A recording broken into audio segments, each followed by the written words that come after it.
Seigneur, que ta grâce, seule ta grâce. Nous voulons instaurer un état de droit. Et dans un état de droit, il y a une justice indépendante. Ce n'est pas à l'individu Félix Tshisekedi de commencer à faire justice.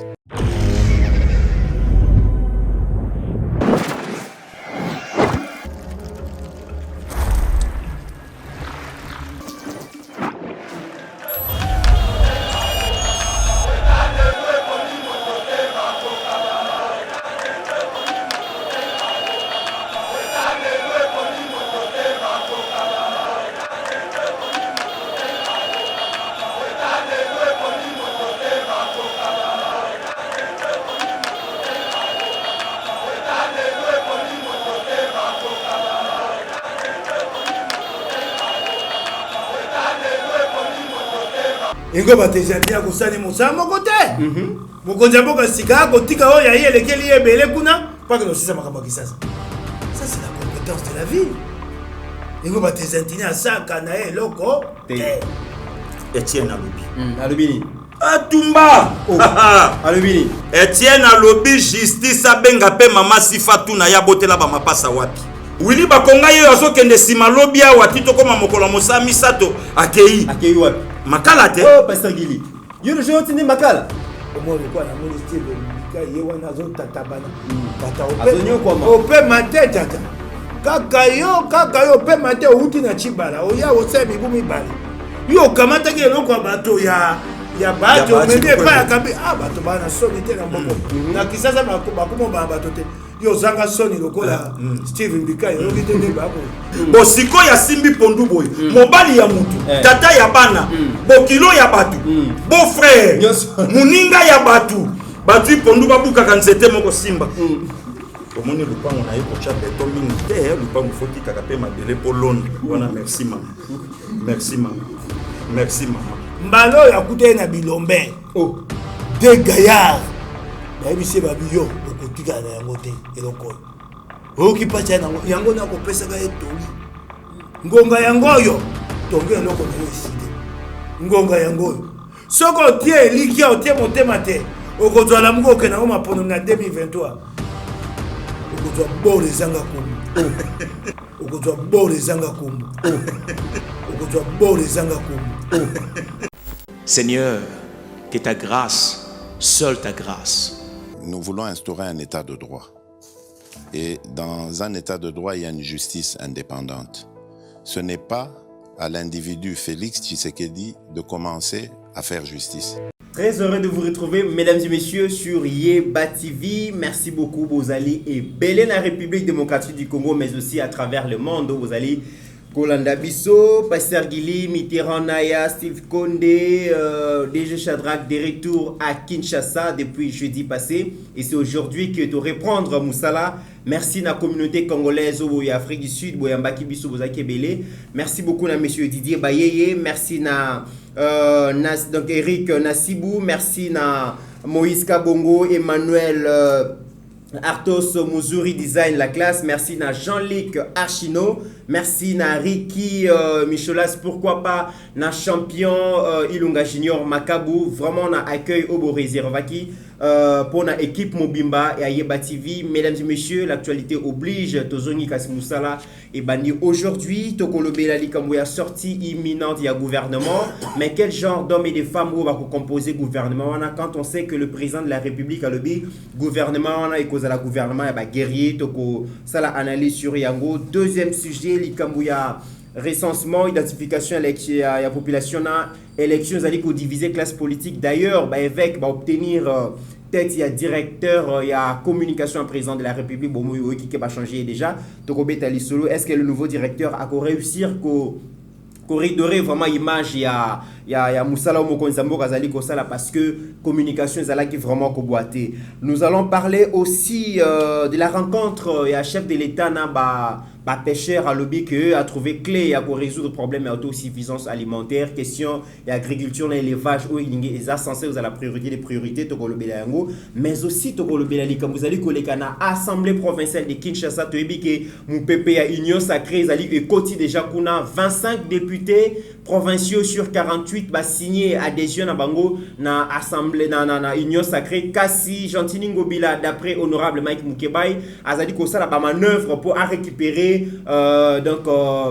union sacrée wana na cause na bokoyo kayango likamupé à marché central mesdames et messieurs ezali ko silaté déjà ba association ya ba vendeur ba sala qui pétition na bango lecture nango ezali lelo mais pour na kolobela likambo wana tozali vraiment na plateau oyo na honorable Mike Mukebai auto komeka ko kolobela gestion ya ville province ya Kinshasa likambo Kinshasa bopeto likambo makamu ezali ko leka bongo na assemblée provinciale. En tout cas Mike Mukebai honorable na bino ye muta ko pesa bien éclairage sur toutes ces questions. En tout cas merci na staff Mumbaye TV, mon confrère Trésor Kandolo Mubiala Eric Meshak Ochudi Mike na bosanité Abiga surtout ali journée na bango Abiga na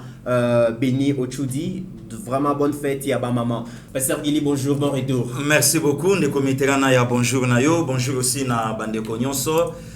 Moi boto sezo pesa ngai nzela na banda pembote na kulutu ndenge balakisaki biso honorable Mike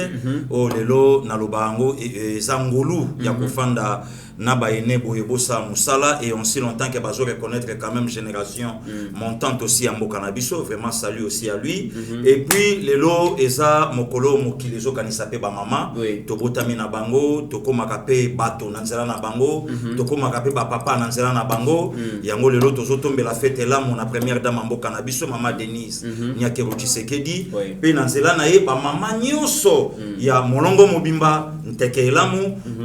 nzambe la pe bino bolamu pe nazo profiter aussi na ko souhaiter ba heureux anniversaire na basio ba botama lelo en tout cas heureux anniversaire à toi Trésor Impa depuis Paris mbotama elamu nzamba selo bolamu et petit biso aussi kindobika azala ki moko ba yimba mboka na biso azape molandi monena yeba TV heureux anniversaire à toi ma sœur nzamba selo bolamu petit bis en tout cas tozana biso ensemble de comitera la dimvula production vraiment en tout cas bola monsieur belé donc musala yango to si tozongi toza déjà na katamboka musale memaki biso libanda pe tozongi toza na binelongo. Très bien, merci beaucoup Pasteur Gili. Honorable Mike Mukebai, bonjour. Mboten de konanga Mitterrand. Bato bazali kotuna balobi na banda mbala moko na question oyo balobi l'infatigable honorable Mike Mukebai énergie ya bitumba oyo azali ko bunda zwa kayango wapi parce que babi kuluta azali ko lembate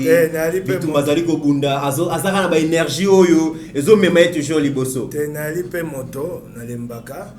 kasi soko moni te ngonga nyonso to kotele mayali te to komilo blase te soko to vandi to kangi maboko ba o bakoya sima na biso bakolimbisa biso yango te zate to komi tumba mbeka komi pesa pona Congo oya lelo na lobeza malamu moto loko angai na botami na kolia na moni pasi pona koma ona komi lelo kelasi pasi kolia pasi nyonso pasi na koyi mokolo pasi wana bakisami ilenge ba konyo koma ebongo tina bomo inanga ya lini ni soki to silisi pasi wana te yango nomona tata nzoto elembi so natali na bi Congo yo tokotika ngo boni na bana biso to leli pa nkolo apesi makasi to temi poto ponte tumba ngonga ya kopeme kozala so nkolo apesi biso te to za na bomo emolai te na okoma mobange na kopema sika na kopema te yango tokotema ka mikono so tokobudaka bana na tongesi ndeko na ngai Pasteur Gili mbote mingi esengo kokuta na ye su lelo ngana ye tokuta mwa mikolo leke bele vraiment ese esengo mingi matondo mingi na ye ne tumbo yazo kobunda Kongo mona ye Kongo yebai. Très bien. Voilà, balobi ceux qui ont aimé Moutuloko la Pasteur Gili na honorable Mike Mukebai na plateau. En tout cas, il faut à la couvert na immunité. Pour bazali attaquant de pointe de base dans Indara Makasi. Alors honorable na lingi to banda vraiment actualité na biso na gestion ya ville province à Kinshasa ndeko Gili Bokwala azala kinanga ito sala ki mwa mobembo to komi bongo na Afrique du Sud to moni quand même ndenge baninga bazali ko gérer bamboka na bango et puis si biso moi makanisi mingi to comprendre pourquoi bandeko na biso ya diaspora bazara na kanda makasi vis-à-vis na ba autorité na biso parce que c'est comme si pendant plus de 18 ans, plus de 20 ans, tout ça qui gérait na bateau, bazala qui bokolim bisanga terme, bazala qui vraiment ba inconscient, bazala qui ba profiteur, bazala qui ba pilleur, bazala qui tout sauf ba bon gestionnaire. Et le loboé to remettre les solo nango ba sergili a koyoba akoloba pe o amoni, mais tout ça peine na chance na plateau oyo koyamba moko ya ba élu ya ville province à Kinshasa. Qu'est-ce qui se passe na niveau ya ville province à Kinshasa? Apparemment ville na biso c'est comme si ils allaient gérer ndeko kisasa kimbuta bomi yango mibuzo mina mibale totiaki elikia te oya yei Jantini Ngobila kisasa ekotelema kasi nzoka nde Jantini Ngobila na kimbuta bebi tapi ya nzete moko moko ekeibo moko ekebo awa nzete moko bango nyonso mibale okingai wana lipasa ya kimbuta Jantini Ngobila okoyoka politique à continuité nalobi na yo limbisa ngai na okaki batone ba koloba mokeba ya lingaka Ngobila te ayina Ngobila na ya no baona bi ngana yaki bolingo na Ngobila Ngobila to yaki no bolingo na linga yo na kumba yo na kenda na yo wapi to yo kumba ngai to ye conseil la bana kisa te ndeko na ko biso to ye conseil la bana kisasa Jantini Ngobila ndengo komona yo wana na ibisa yo il n'a aucune vision, aucun programme pour la vie de Kinshasa. Ako kumba Kisasa, Obabaka, pilotage automatique. Okingay, navigation à vue. Ndenga yaki atubo kondi, aye bate, esengeli komatisa misolo. Kosa boy, e bongo, to bongisa boy, réalité. Eloko ya liboso na Kisasa na kobisa, ata gouverneur nini aye, eloko ya liboso. Esengeli kobakisa misolo, maximiser les recettes. Le taux de recouvrement des impôts. Qui ça a na eloko mo ekotisa kembo. Bampako. Le taux de recouvrement des différentes taxes, des différents impôts est très bas. Et ça na se na pesa onda kisa.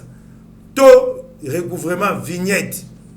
Mpako ya mituka. Bako balelo corona, lukuta corona te. To zonga na mobu ko to tukuni ba na zomi na libwa 2019. Taux de recouvrement ya vignette yaki moins de 10%. Taux le basso qui ça c'est à 500 000 véhicules. Na banza to sto komi wana, vous avez 500 000. Oui. 500 000 véhicules. Mi tout quoi e futi mpako yali moins de 50 000. Boki qui ça c'est un bon modèle, qui ça c'est bon modèle. Mais pour nani, vous expliquez moi. Quand le gouverneur et mon salaire et bien le consulateur et sengeli ko pesa DGL kama koki. Ko futa bato wana mana ko bakisa bato na DGL. Taux de recouvrement, moins de 10%. Beaucoup de Zambongo wapi.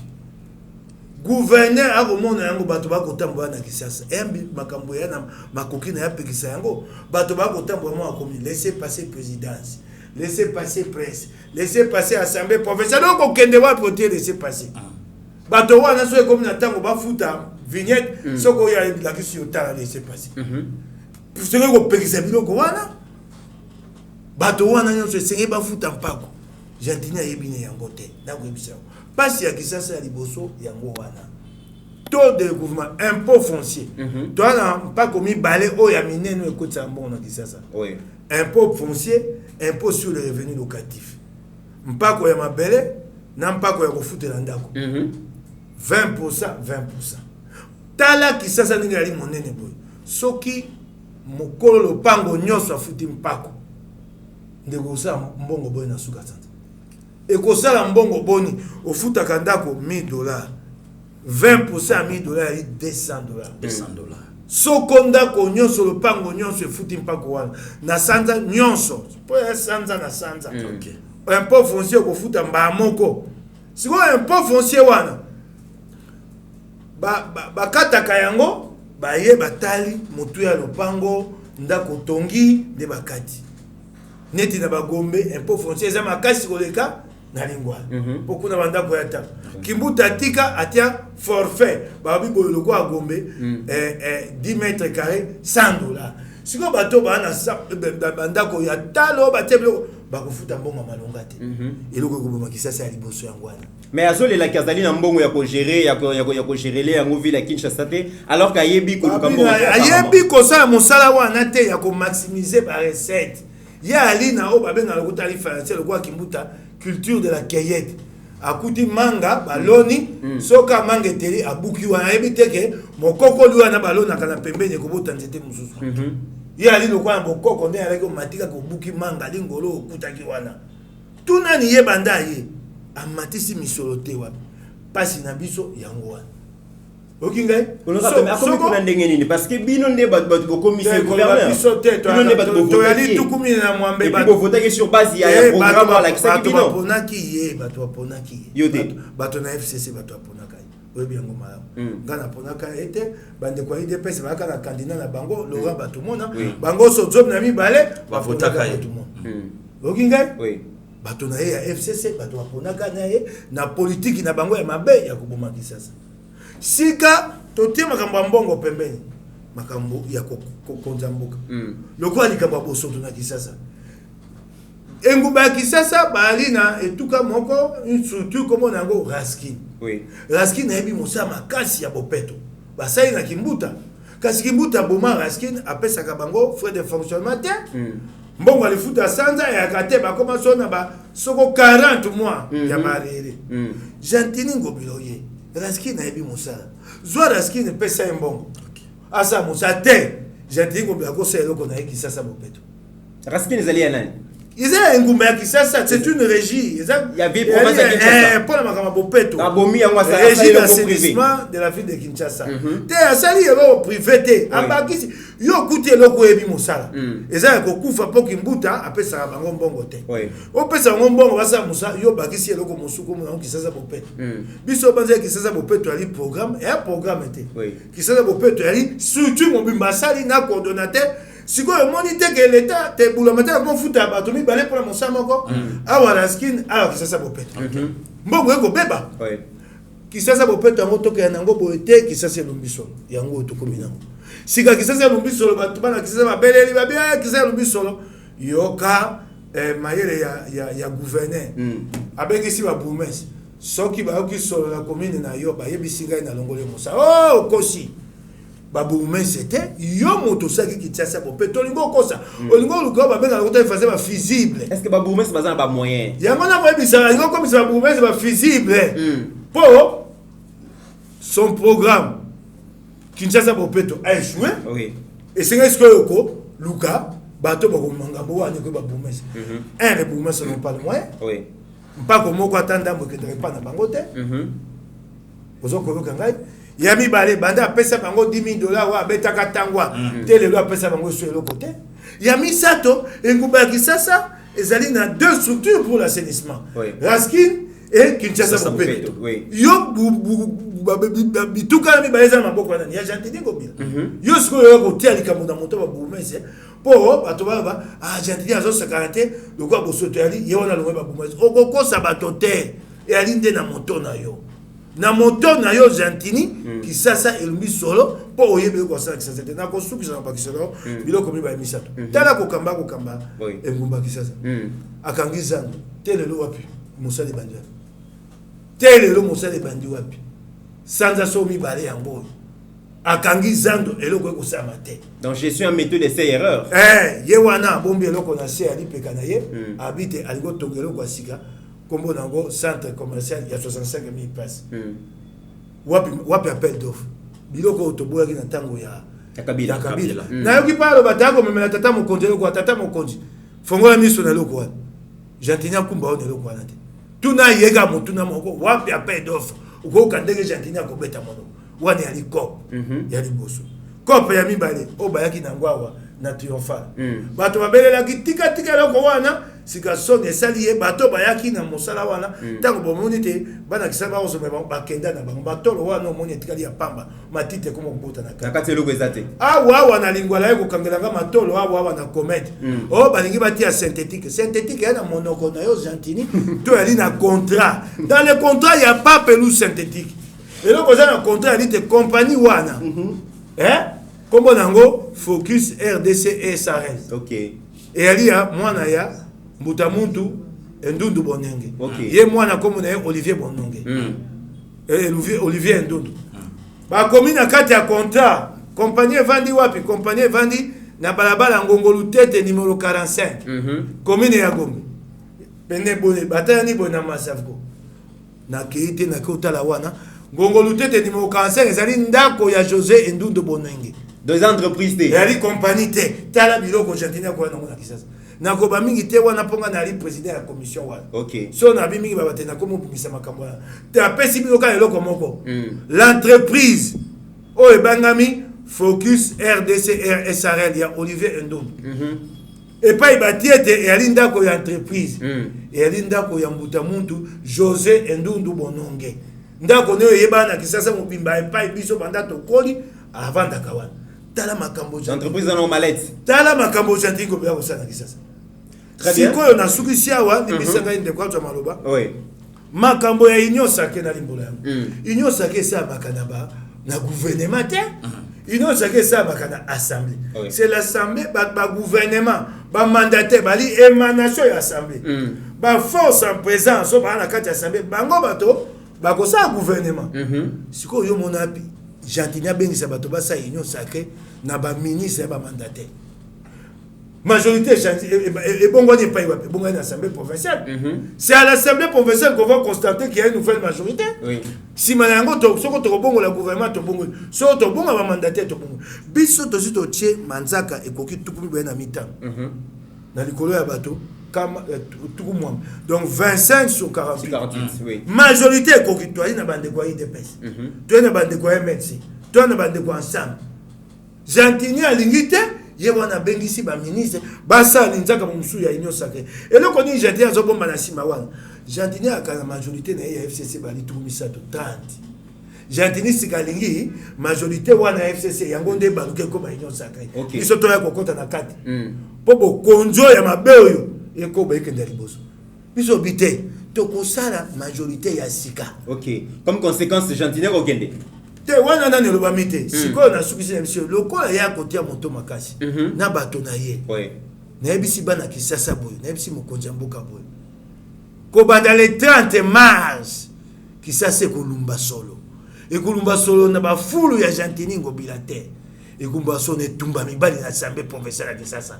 Jantini milengera bo milengera lokola bilbo ni kisasa nyokwama biso to sambwa bato bakoma ko twa biso tala tabo yeta eloko ni ko bongo na kisasa ba finga kabiso na nzela likolo na bino likolo na Argentine à partir ya 30 mars ya bino na yebisi yo yango moto kopela kisasa kolumba solo yeba TV to bozala wana ba mibali balengela ma na groupe WhatsApp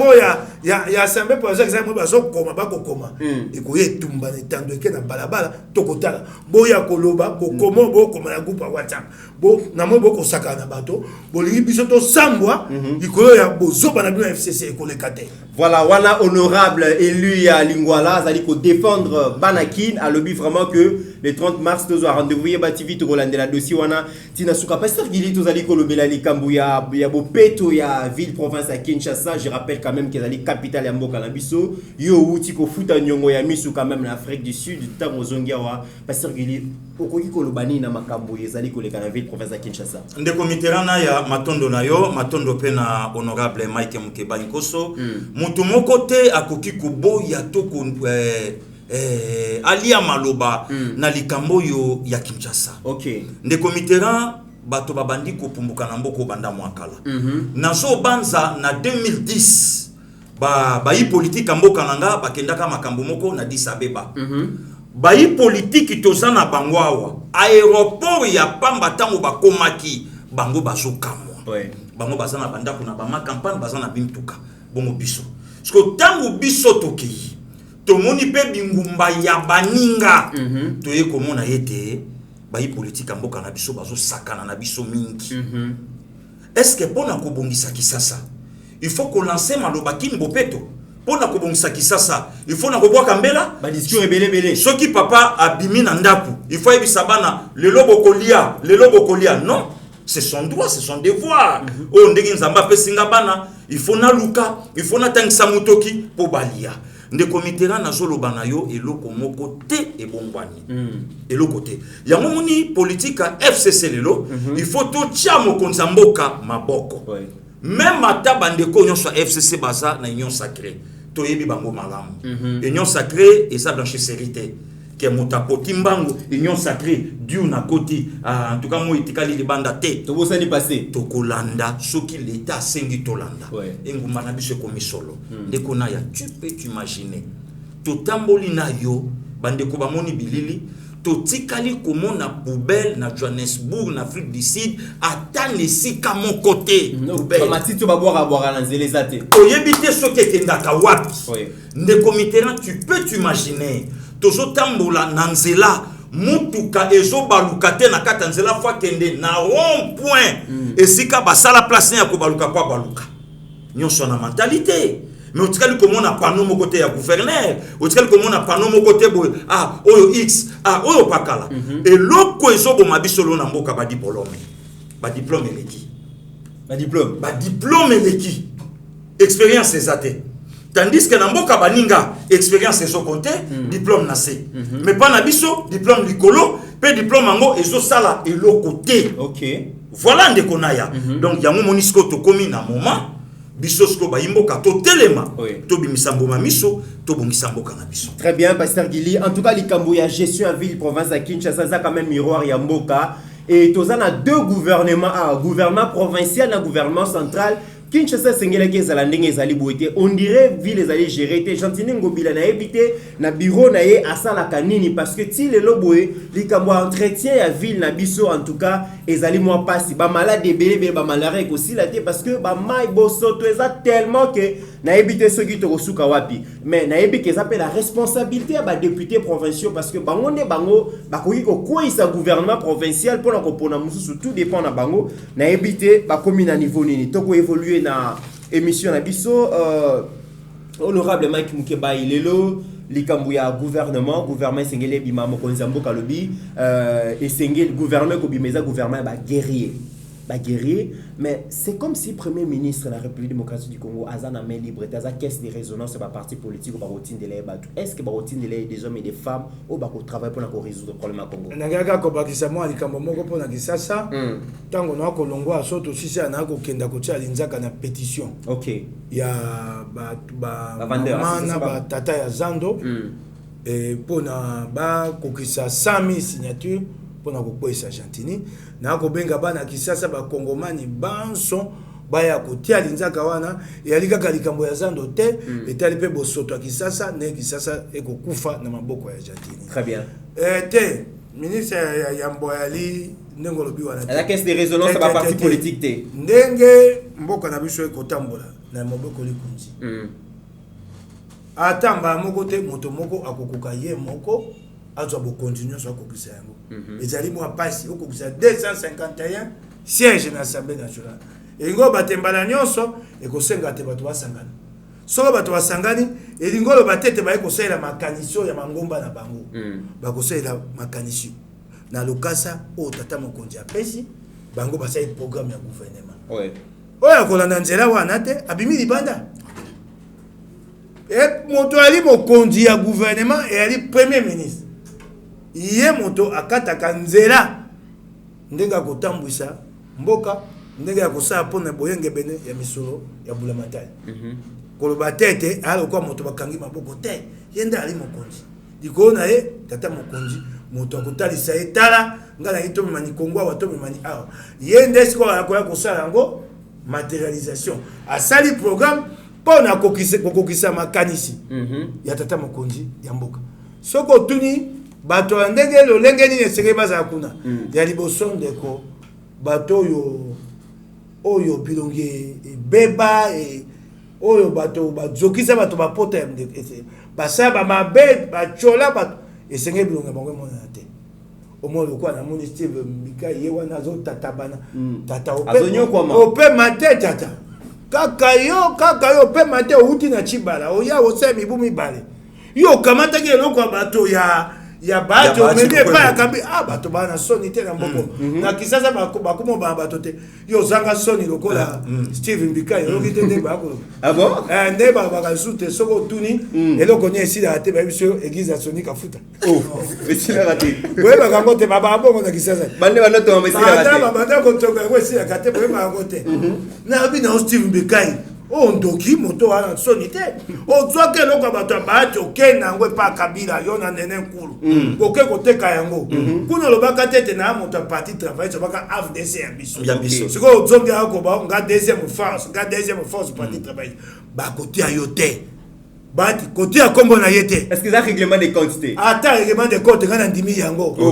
yo ya sala ki yebaki yango biso nde bangondo mukeba ido to moto asali maboka kaka maboko biso nde basandu bati kotia yete mosusu so na moni na kokolela mende Lambert Mende o malanga babi atindi kombo misato yoka makongo mende asali kombo na ye ndeko na ye moko ya motete la boye atangi mingi te pote batia yete kombo ya misato motongo azaka te za fictif Wala stratégie à Lambert Mende mwana bato yo akotambwisaka mikonso akobundela kaya musene ati ata kombo Thierry Musenepo bakendaki ne pa tata mokonzi ya mboka kati atie kombo mwana wana te yango nazoloba ki gouvernement est-ce que bakotinda kaka bato yango tosengi te ezala bato bilongi ya sika bilongi ya sika ngo batete bato bayebi mosala te bilongi ya sika bato ya mayele mpe bato ya bwanya ya sembo intégrité morale et toli na kopesa sama lukombo ekila ya liboso wana ekila nyamekila kanyaka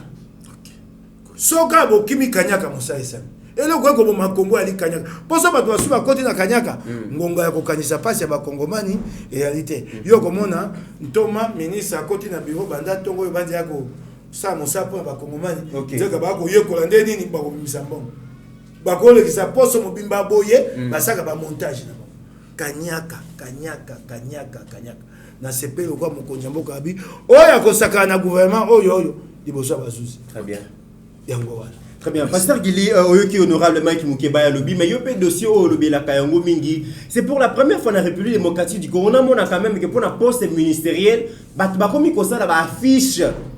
ya koloba ke base etindi kombo na la ministre na komi koyo quand même ba motocycliste bazali ko sala ba réunion ba meeting ba point de presse pour na ko recommander reconduction ya songolo to mpakala na gouvernement pasteur Gili gouvernement oyo banani ba kokota non de comité na ya honorable auto ebisayo to bandeki déjà kolobango gouvernement ou eza gouvernement il y a les peuples d'abord mokonza mboka ayebisi yango bande ko na biso ba pêcheur lobby donc eza gouvernement oyo peuple congolais azosela azwa ya komela eza gouvernement peuple congolais azosela awa déjà l'utiliki eza gouvernement peuple congolais azosela situation est ekita eza gouvernement oyo peuple azosela makambo ezala bien nesika batate episcopo baloba ete tozosenga na gouvernement oyo ezala boye batate episcopo bakimi mbango balobi maponomi tisiko nazo mituna banani baza sima ya batata episcopo ndeko miterana ya honorable Autoloba eza na bakombo mususu soke bimi kongola ko inase pasteur Gili kongola ko inase na ndenge ni José Makela Soumanda Thomas Lwaka Losenjola babi bazana expérience Lambert Mende Pongala Jesse ono tetelake mafumbe bazana expérience aye ko sala nini tozana posa ya bilongi ya sika bato yo bazana makila ya peto oyo baye po basunga peuple tozana bato yo batanga ba ministère nyoso na humanité na université alongwe na EPSP bakwaki na fonction publique balongole na fonction publique ye mayele leka babwaki na mine balongoli na mine babwaki na budget balongoli na budget ya tanga betelo nyoso koleka bato ndeko na ya to uti kozala na ministre ya budget sali 12 ans na budget a police ministère nyoso na tribalisme makambo na zo biso ba holandanga ya solo ministère ya budget a police yango na tribalisme. Donc soka yoki ka koza côté na ye abwaki yo pasteur Gili oza yeba TV tant ozolo ba ministre tant ata kombote pasteur Gili immunité ezali ba sala le côté le comité na lobby na yo na yeba ye parce que komi na tango na lobby na yo ngai na kokufela Congo lokola pe déjà na sina bandi ko bima na comme international mama na ngai pasteur Gili comme international Afrique du Sud comme maman professionnel comme pro ne balobara na lobby na yo mutabomela biso bafana wa jouer Afrique du Sud Kazaktif Kabamba Moussasa to sota wa na 3 minutes à fin ya match bon ngana kyo mona nga sumu tupamba kabamba musa sawa mutabomela biso bafanawa na martyr na zala tuwa ekangami ekoti to sepela ti OK bonga na keyo zwanga ka pamba ngai mutu na liki na Addis Abeba na vandi wana na kei na kiti na aéroport international Oliver Tambo na kiti na yepe na matu wana na Yesu Addis Abeba bongo zwanga ya mozongi na kanda na lobi na yo na moni bosoto na bondoki ya bato yo bazokamba mboka na nga na moni yango tango na uti libanda na bimi libanda ya Congo nde na moni makambo soki na zongi na makambo nga na zoloba nde komitera na ya na gouvernement ba pire petite batindi ba pire petite na bango ba makangu na bango bandeko na bango na lobi na honorable uti ko nde komit gouvernement wana esekoyaki na coalition matata ponyo asate même matata ponyo asali na finance Sele ya la gouli matata ponyo Obin asate mengopo sasali Obin donc ba grand travaux makambu nyonso ana Obin okuna mamoli pas ala na bakota na ye pas na batuna obinde banda osala bato ya maire ba ministre maire bakokende na Congo central ba moni so ba pesi maire maire asa déjà na mbongo na ya osala na ngoni bake basombeli mabele basombeli bangombe ba bengi kaka maire balobi maire basaleli ferme basaleli ferme maire ya kotalelo maire tanga oyata na enseignement bomeka kosimba mutu na ngai te makier mongo faza la raka azala mutasomeli nga bibole na soki onana koti kuna tala maker azali nani wala la remaniement zotala soma wala remani siko meka lobi omoni balobaka so likamula tata mais pas mama mais soko tu likamwe pas mama tanga koloba lobi sala na moi na butu yo soko kumba mite longola kombo na ngai te siko tata tanga kotala bi ngai na kumba mapona yo kende kaka siko batu wana basalaki batu mais gouvernement oyo et ça gouvernement ya le peuple d'abord et ça gouvernement to boy ministre Gombe awuti poto ayebi changu ka tango alekaki makambo nyonso na Gombe donc toza na besoin ya ba ministre oyo ya terrain to boy ba ministre o musala liboso na ministre non ba yepo ba répondre na besoin ya peuple congolais ndeko mitera na ya est-ce que ba congolais ba yo ki sonité mokonza mboka ke alobi na zui menace ko clé clé yoka et quoi résoudre problème et quoi songo et pas ba pêcher OK au moment batu bakanga bakare mini bapesa Kabila batu bazwa Congo bapesa Kabila eloko ezanga kaka bazwa biso batu baloba Kabila tala batu no bango yeyo 80 millions sepe to alaka 90 soki pe 100 nde loko Kabila asala kite yango mais Congo biloko nyonso nde konaya to komi na yo na Sun City ba Congomani lobaka nango ata honorable yeyo ba Kabila memi biso na Sun City alobi so na bito bunda awa bandeko na bino ba kotela bino donc ya lokola ozobundisa honorable na lingwala to na king okobika ata Kinshasa okobika honorable te so Kabila memi ba Kongola memi bango Sun City atoko kanga biso kachi kuna makambo Kabila mona na Sun City yango Kabila aye kosela kinga kati wabeteli biso te mabeti ya yemoko privé asali oya yemoko batu bayaka batu batambola mais biso toke komona yango na Sun City donc place to comprendre to bino Kabila memaka Congo po baya bakabela ye Congo awa sikolo nde komitera tozala na ba ministre na mboka na biso awa azo samba batuni fonction profession ministre honoraire elinge lobake kouta na ye na kibolole ministre kolongwana na ki ministre aide loka ko salate atkali ministre honoraire mais cette fois-ci tozana besoin ya ba ministre oyo fo baya ba aider mokonza mboka na 2 ans et 9 mois oyo atkali nango et puis ba aider peuple congolais na besoin oyo peuple congolais sana onde konaya comment tozo so ministre oyo ba pesa ye makambo telo ya bana pe lelo muyipi okodigera ngo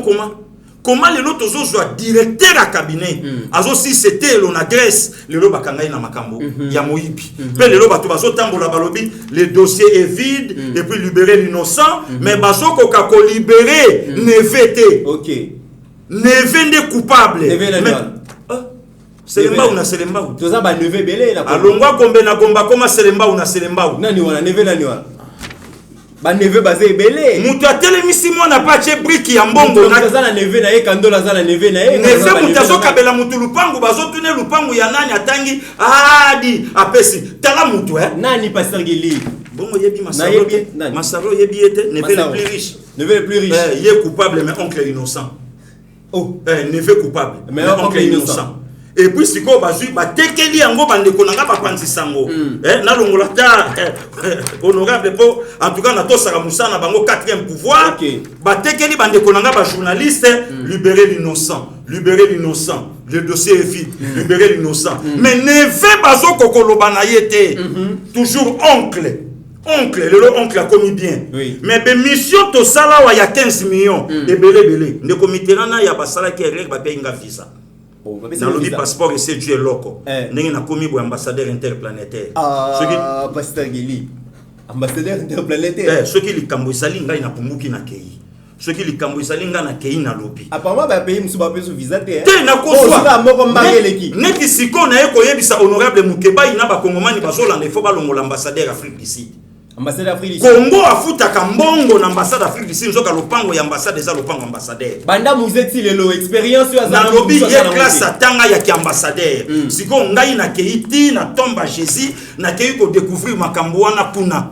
Congo wa zolandela général John Numbi na makambo Shebeya na Fidel Basana mais mutachaka manzaka na ba passeport na ba visa ba to ba kota Congo mwana John Numbi mwana na une certaine gloria na complicité ya Vital Kamerhe na directeur donc ba to basa makambo wana mais biso tozo potanawa tala ndenge ba to ba bima libanda bakangela biso Congo donc cette fois-ci gouvernement oyezo bima eza la gouvernement ya makangu ya mutute d'ailleurs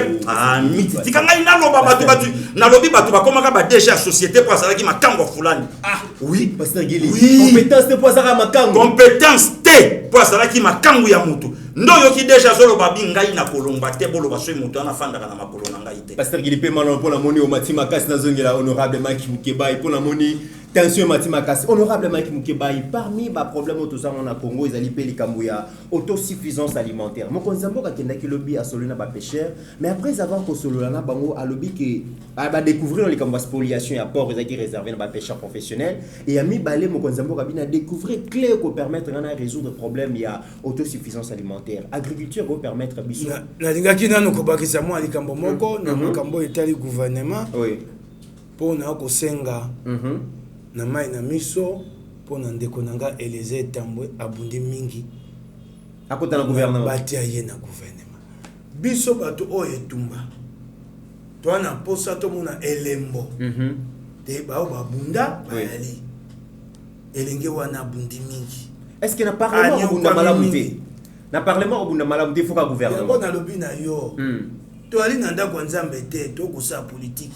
so moto asengi akota gouvernement meminga ya meminga muti me parti ne faut dire sengi yango na sengi na lingomba na biso to kaneli lingomba moko batela ngani ye batia Eliezer Tambwe biso bato to bunde tumba to bande tumboka to na posa ya komona talatala ya tumba na biso na nzela Eliezer elembo wana yala po etumba wana bato baye batina yango okingai ndeko na likambo otuni ngai etali tozo na mukie na ndeko na likambo na dossier ndeko Eliezer Tambwe yo poza makanisi ndemo na ngai wana poza ta kota la grande question que je me pose aujourd'hui pour servir Moka batunyos baniba comme ministre est-ce que kozala député zali mieux kozala ke kozala ministre yango na bina yo bato banso balingi ko ngana biso tenga pe na poza ko ministre Eliezer biso to ko senga te Eliezer azala wana okingai to sengi ko simbate te po ani so ali te ko simbate Kongo ali na bato ebele OK soko sengi so ba pesi oto ko miboma te oko batete Kongo etika moto to sengi kana sengi po na abundi mingi na sengi po na ndeko na ngai soko ba pesi ete juwa mingi voilà monté bakozi ensemble pour la République vous allez koyoka besoin que ba demander à honorable Mike Mukeba obi tango etumba yaki bato akotanga sikoyo bato baye boike na lobi tete bango ba bato te basele lokote baye bakao babandaka etumba ba bakumbi yango mibu na mibu baye bakayango pe biso to na posa pe yako mimona na kati ya gouvernement wana biso bato to bundi bitumba wana ndeko to ali na makasi moko na mboko oyo yali mabele na biso na mai na biso so mokonzi mboka abita ke kozwa fongola esika ya kopesa ya makambo etali kimobola na biso yali ya solo po kaka na mabele na biso na mai na biso okozwa nzela po te tokoka kolia lokola akei asoli na bandeko amoni te eloko wana eloko motuya po te nkita na biso efuluka bato bazwa eloko ya kolia na beti mabako mingi soko olobi yango kaka na ebale na biso awa te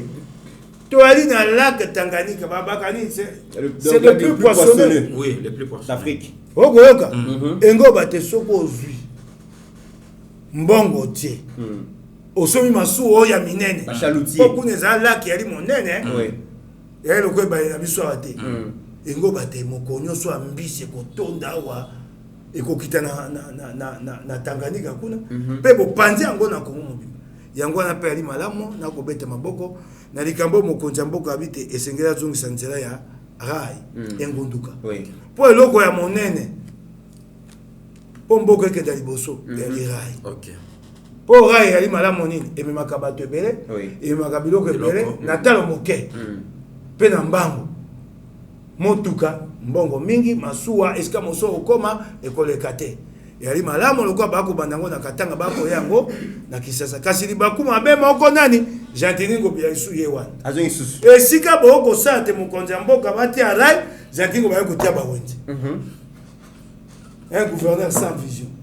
on projette de réhabiliter les rails ya azwi bato ya zando ya mwa ndambo atie bango likolo ya rai mpo na ye alobi te rai ezonga esu te na Kisasa mpo na Jean-Denis Ngobila ekenda libela omoni Jean-Denis Ngobila so mokonzi ya mboka ayebi kotala eloko wana te na suka ya manda na ye awa mpo na Kisasa bato bakolela bato bakoya koyina ye eloko na kosepela na etumba wana yali te elongo na bandeko ya IDPS bandeko ya IDPS basi batelemi na kopesa bango longoni awa na Peter Kazadi na Jerry Dikala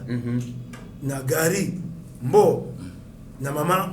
Thérèse Massimo ndenge batelemi totelema na kulutu nanga Jacob na moko na bengaka ele très pertinent Sami Kalonji na sepeli ndenge bandeko batelemi po te tokende tumba wana très bien boso na kopesa ngo longonya na beti su maboko na fongola wana o mokonzi akei kozwa po to toyeba na mwango ngo etikali so tokosala na lombango kongomani azwa. Mais expérience wana to ils ont rappelé biso quand même expérience ya Bukanga Lonzo parce que Bukanga Lonzo d'après vision projet ndenge zala ki sengela ki vraiment découvrir biso na Kinshasa a wana quelques provinces autosuffisance alimentaire et au etikali moi sur plus sa production to te kayango na ba pays voisins to so ba devis Bukanga Lonzo ma ekufika rabo te Bukanga Lonzo likanisa ki mabete likanisa ki malamu te basa lisika monene ya kolona masango manyoko elesa bana Kisasa elesa ba kongomani kasi misolonde basaleli mabe bana ni wana yoza député oza na ba information mingi Augustin Matata Mponyo azolo ba kezali ete yango na ko senga esengela kinda liboso bazuzi kasi loko ko sanga pasi koleka bato IGF bakei ba kundoli ba bimisi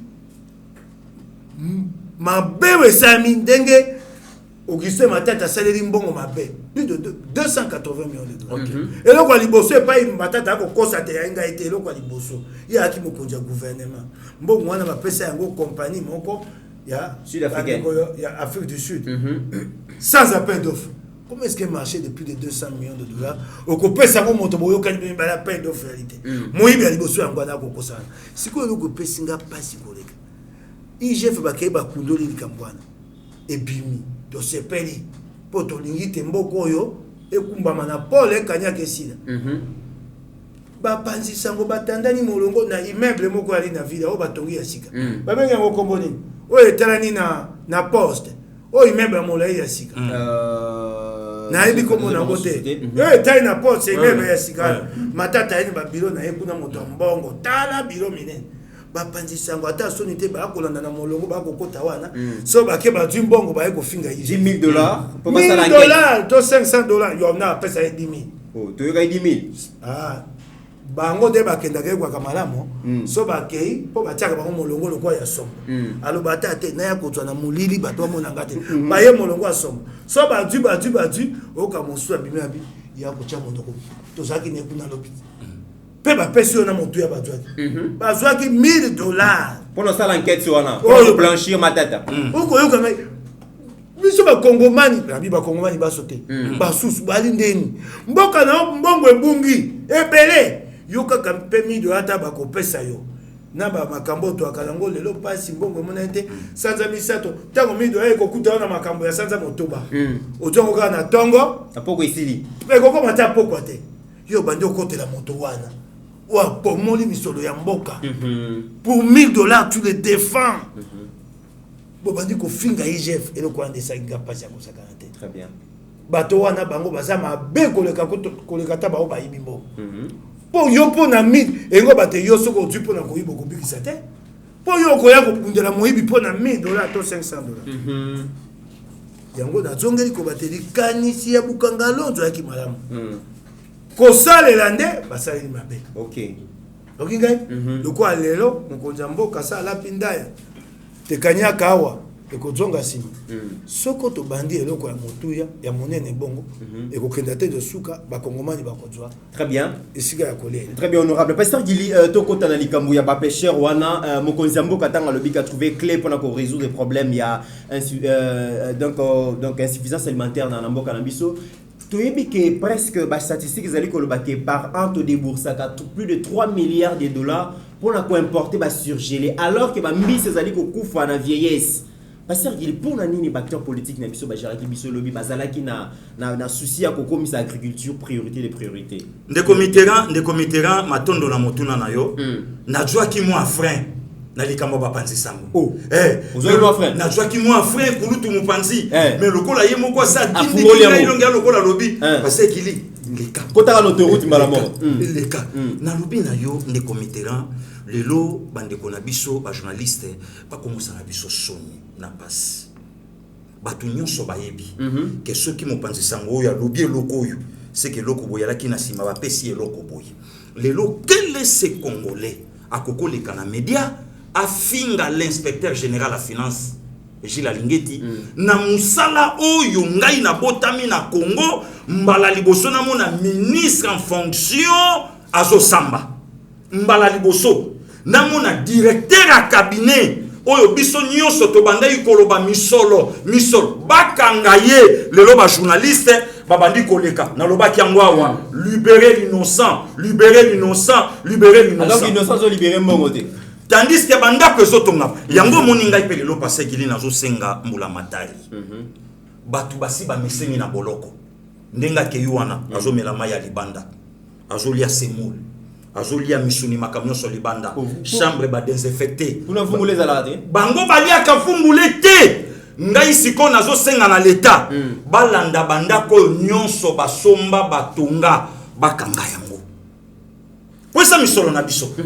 Bakanga yango pek. Ndako eza na victoire esika molima se alaki ona to banda ikoye kola kuna. Moto na boloko ndako ezo mata. Bakanga yango pek. Ndako na nyango eboy na boy honorable ayebiam. Bakanga yango pek.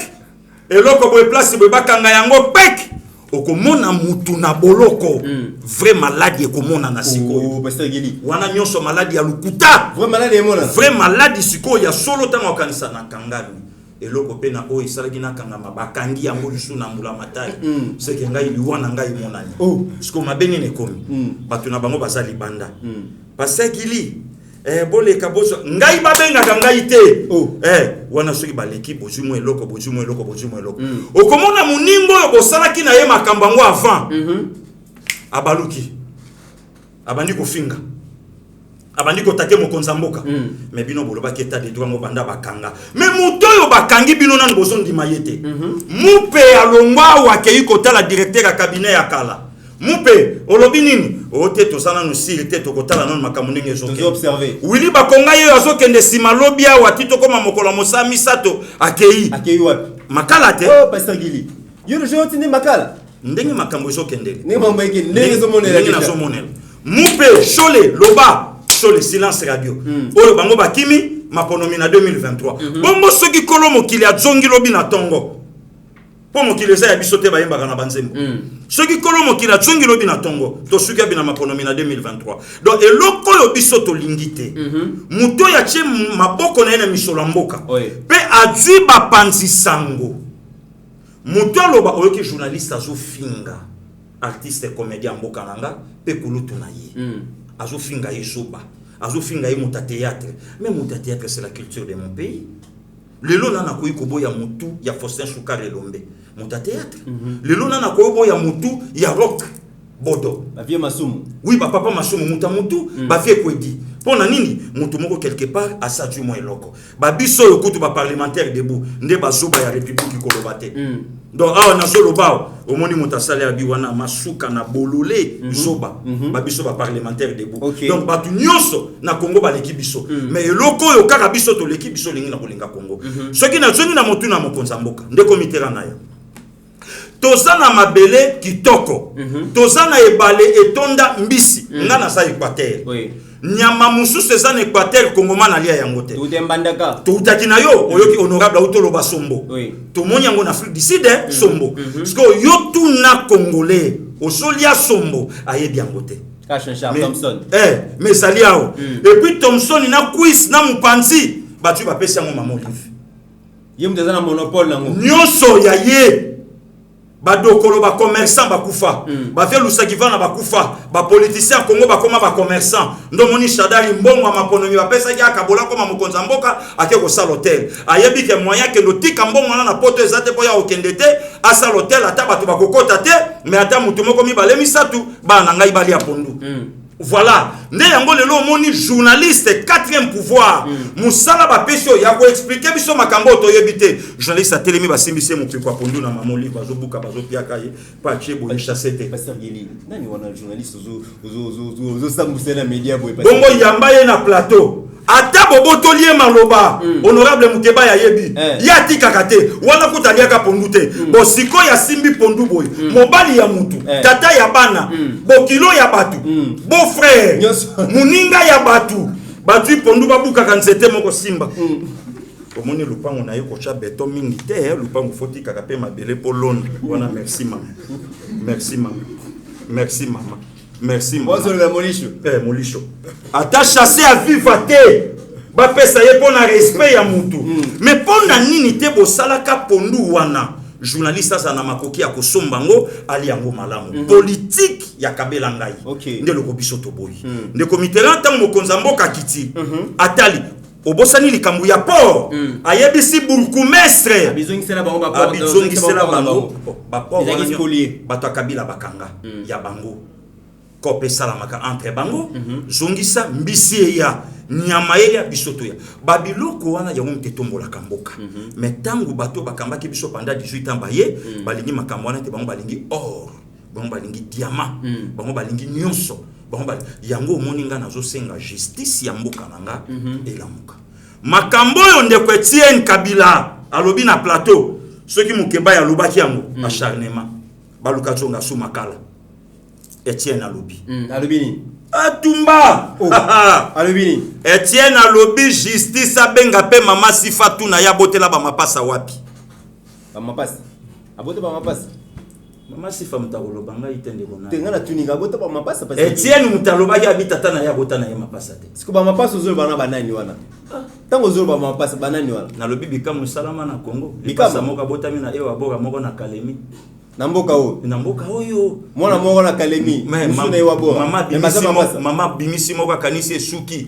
soki pa zwaka mutuka soki pe enguka soki pe pepo mbanga koma na Kalemi moko abimi esalama kakao awa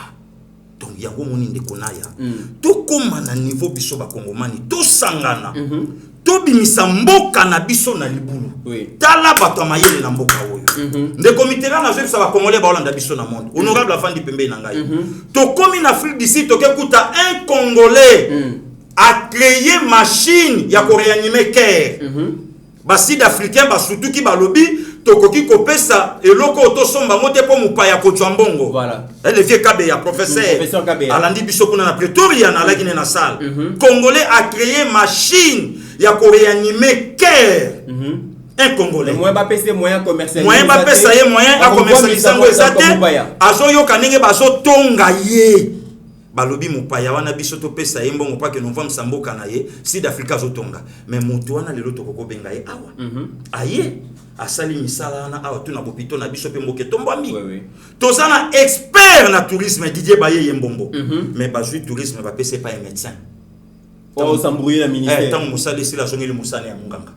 Donc eloka kendo sa na ministère wana yebanité. Donc il faut tout comme na niveau. To la ta soucio mo konzamboka sana yango. Totia yango moni yemoka lobi gouvernement ça ba guerrier. Et ça il y a le peuple d'abord. Et ngelo ba ke na ye. Na gouvernement na biso tout travailler pour peuple congolais lia politico yo politicien sala ki makambo abengi ba journaliste boya yoka $1000 dans la même na muto a comité na niveau ya ko réduire même na 5 ans ya muto sala ki na université pour ayekola pour ba pesa moins 1000 bon Jean Matata pour nos premier ministre angara benga ba journaliste ba tambola bongo pour yebiki yinde lié siko IGF yo muzito a pietinaka IGF yo muzito a boyaka IGF muzito niataka lelo IGF ya mwana facha ye ala musi lelo koyoka mutazo finga IGF mais lelo ministre en fonction et on a devant le juge merci beaucoup leader Guy Bokola to comme vraiment on a sous honorable Mike Mukebai donc en 1 minute lelo boy Martin Fayulu na Adolphe Muzitu babengani Jean-Pierre Bemba na Moïse Katumbi na Lamuka nagenda kozongela Gentini ngobila ukomi wapi tala ba moni ngotika Gentini c'est là ngana ngai na kotiso na tiki musani na osaso yo tikete ako boma kisasa ngana tikai na tikaete na kotikaete na bina yo to kagame lo sonzo akosa na tikaete na bina yo ça c'est très bien to tala po mona ta ko sa musate bobi tata mokonzi mboka ke kuna et pas balobi mbisi oui alobeli mama bongo mama bongo c'est la compétence de la ville de Kinshasa mais oui ingo batezati ya kosani musama kote mokonzi mboka sika ko tika o ya yele keli ebele kuna pas que no sisa makamba kisasa ça c'est la compétence de la ville ingo batezati na saka na eloko kako tamo ba gironfort soko abimi ba ko minde ko beta boye e wa mi vande na kata abita na bokonji pamba bato ba ko nyukwa malibanda soko kuna te o ba ko emba ka na balanga ti mbaka yango wan c'est pas possible ça lo ka ba emba ka te awo soko moi moto ba emba ka na balanga nzembo moto soko moi moto mi pesi na balanga nzembo ngo bate malonga réalité honorable Mike Mukebai na Gentini vous meza vraiment bataille ya ring na lobi na yo et ali ponama soko se musani malamu na komo tali boso kwa ko betema bo ngai ka koyo na sina yebisi ye assez musa malamu kisa ndeko Gentini a été élu au suffrage universel indirect ba député provincial ba ponier ngai ba to ba ponier ngai peuple voilà tango tokokoma na mobukoto tukumi bena misato 2023 Gentini akovana ndako na yo ba tu non ngai na okende pa ya pepe pe ba tuna Mokebai musato pesa ki osali na kolia monoko na li kolia monoko te na ngako bisa bank c'est bota musato sali yango oki ngai yango wana ça sera bien ozoka ngai ndeko na ngai olobite fala bengani Bemba na Katumbi fala zwaki bizali mabe so basali eloko na baninga na yebisaka bino watali kunde bembe so basali eloko ekufi baninga bapesi ba bikunda soko be boke ya bombi yango na malili si masanza moko mi bayebisa to akomosalela abandaka bongo na fac force acquise au changement eloko baki na baninga ya yeko komisa ngo eloko na alongwe na fac ayeko koma na dynamique de l'opposition eloko basali na baninga e komite eloko ekufi bapesi ye babilo kwa yo kunde bembe croque mort kunda dynamique de l'opposition baninga bapesi mokongo abombi yango na malili si masanza motoba ye wana ngai dynamique de l'opposition sikawa alingo sango susu na Lamuka libaku mabe na ye akoyi na pula mabe na pula mabe akute na bidombe ça veut dire que Lamuka ekufi akute na bidombe bapesi akunda te mbalo akoyi na pula mabe babi na ye bakupese yango te bapesa ete akute na bidombe Katumbi na Bemba pula mabe bamosu ba ba atotikeli yeso kwa kodondo na ngado mbalo ya kute na bilombe deux gaillards bayebisi babi yo okotika na yango te eloko oyo oyoki mpasi ya nango yango nakopesaka etoli ngonga yango oyo tonge eloko na yo eside ngonga yango oyo soki otie elikia otie motema te okozwa lamuka okenda ngo mapono na 2023 okozwa bole ezanga kombo mais honorable tout ça quand même logique tant bino bolobi ke bozala ki bongo na lamuka botiki lamuka boke bo dire na nyo sacré la logique c'est que la chose qui bongo na lamuka soko ayebi kosala bato ba pembeni ba kosala analyse balekisa ngonga te potango tokoma na 2023 moto nyonso akozwa lamuka akokenda nango pe na seni pona sukisa bango kaka na bombe bango mayele wana te batika na bango yo kosala pe lamuka otie na seni mokeba ipasa la muka to kozala ba 12 la muka na seni. Et vous créez des ordres te. Il y la muka. Toi qui ne peux pas. Oh, na sungaye. Atika na ye. T'es honorable. Toi qui ne peux pas. T'es gars na sungaye. Bozana nyo sacré, bozana la muka. Fayulu tika na yo okolekisa ngonga. Et kozala 20 la muka ke na seni. Yo sali regroupement la muka. Mokeba pas sali, mete pas sali, giri pas sali. Popo kasera. 40 na ko ebisa eti. Eka na sungaye. Ngana monter malamu. Na boyinde kwa nyokwa. Et kozala 30 la muka na seni. Tango koya tata ya muka seni abi boke baba zuze bino baso ah ngana simba ta moto moko te faulu okolekisa ngonga pamba ngana malamu na pesi autorité c'est une hypothèse okosa ni na ngonga wana na pesi moi mayele wa okosa ni tikana yo mbalo yo akuteni yo babengaka awa na Badavi na bakala dia kuba. OK, la dernière question. Très bien. Okingai très bien. Alors, honorable, vraiment, ton combinaison comme tant ou déjà bien boyé beaucoup na union sacrée, ali risque était en faillu la lobby, musique dans le but que président Félix a réussir parce qu'il a hérité une situation catastrophique et bien laissé par son prédécesseur, laissé par son prédécesseur Joseph Kabila. Bozo bangate ki bo ke no koko tapé na poto poto. Si jamais faillu a raison. Pardon Martin, Musique a raison. Ndeko mon salaire politicien na bango ya kota li français. C'est la prise de risque. Ce qu'on a pour un risque, ne vient pas en politique. Politique, il y a un peu de na libande ya boko mwanza okendate obi tokei to amibali bikamwe sana.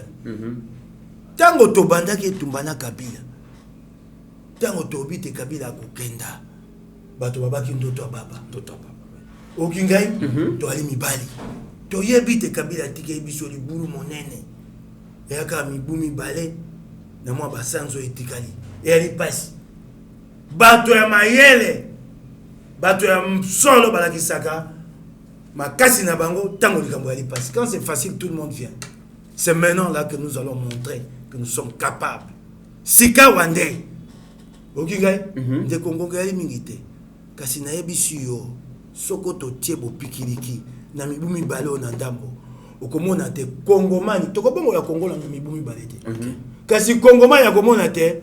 mbongo ne bandi. OK. Nous allons jeter les bases. Nous ne pouvons pas tromper le Congolais. Nous n'allons pas transformer le Congo en 3 ans. Congo ya kokufa mobimba. Kasi Kongomani ya komona te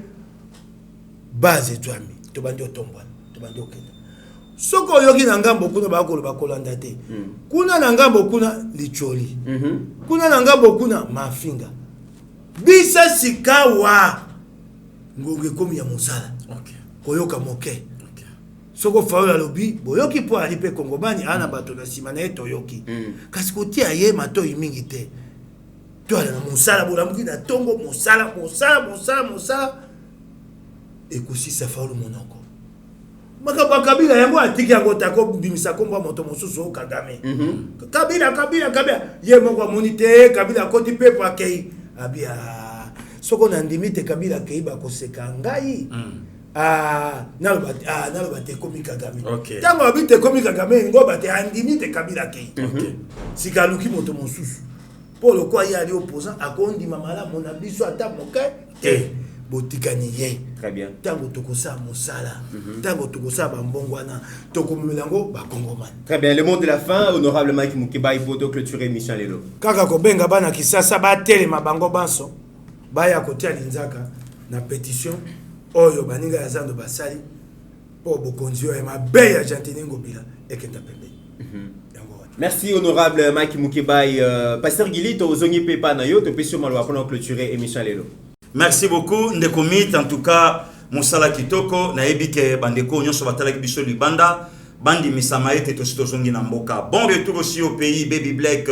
Babindombe, mon ami, mon frère, donc Nzambe Apambolayo Mabele Yabakoko. Mieux vaut tard que jamais, heureux anniversaire Tante Marie Pembe depuis Houston na Texas kuna Mbotama Elamu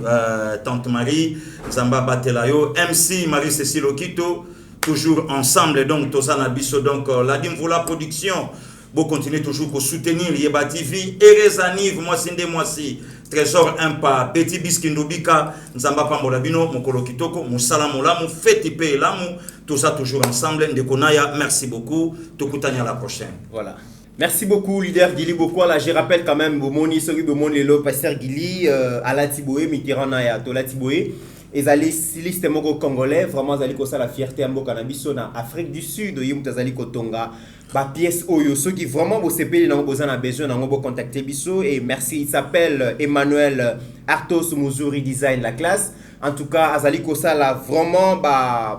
modèle à Kitoko, couture à Kitoko. Et puis en Afrique du Sud, Aza vraiment a gagné confiance au gouvernement sud-africain. Azali ko formé ba sud-africain. Kasi yé pas un souci à cause en ambo canabiso. Question karake, makamyo so elekama malamu. Merci beaucoup na champion Ricky Nicolas. Merci beaucoup na champion Junior Ilunga Makabu. Pourquoi pas monsieur Didier Bayeye, Moïse Kabongo, Jean-Luc Archino, Boza et Belé. Vraiment. Clarisse Bayeye. Na sanité, Clarisse Bayeye, ils sont on a un problème. Ah oui. En tout cas, merci beaucoup encore une fois vraiment na Eric Nassibou, entreprise donc Boza tellement ébélé, vous allez soutenir Bisso en Afrique du Sud. Nous avons laissé bateau yo bazana souci à Mboka tokuti ba diaspora professionnelle. Président Moïse Obosani wana mutakonde. Et Moïse Kabongo ya azali na kati ya wana ba Franci baza ébélé vraiment communauté sud-africaine bino vous allez ko ba congolais vous allez ko vivre kuna. Merci pour l'attachement na bino na Yeba TV. J'espère que na sanité en entendant mesdames et messieurs, n'oublions jamais que la RDC est plus grande que la somme de nos ambitions individuelles. Bonne fête à 8 mars na bosana maman Nadine Boboy, maman Sylvie Moulumba, merci maman Marthe Sangaketo, maman Thérèse Mwamba, maman Marie-Jeanne Suisse. Bon anniversaire. Bon, qu'est-ce que j'allais dire? Joyeuse fête ya ba maman na ba maman nyoso balandaka biso na Yeba TV na bosani pété. Joyeuse fête na Arlette Odia yepe azali parmi ba maman o bazali ko bunda pona mboka na biso. Dame de fer, hein? Dame de fer, voilà. En attendant par la génération montante auto linga lobi pe batele. Voilà, il pas comme autorité morale, hein? Mais justement donc va falloir à mboka. Voilà, portez-vous bien car chaque jour est une vie. OK. Seigneur, que ta grâce, seule ta grâce. Nous voulons instaurer un état de droit. Et dans un état de droit, il y a une justice indépendante. Ce n'est pas à l'individu Félix Tshisekedi de commencer à faire justice.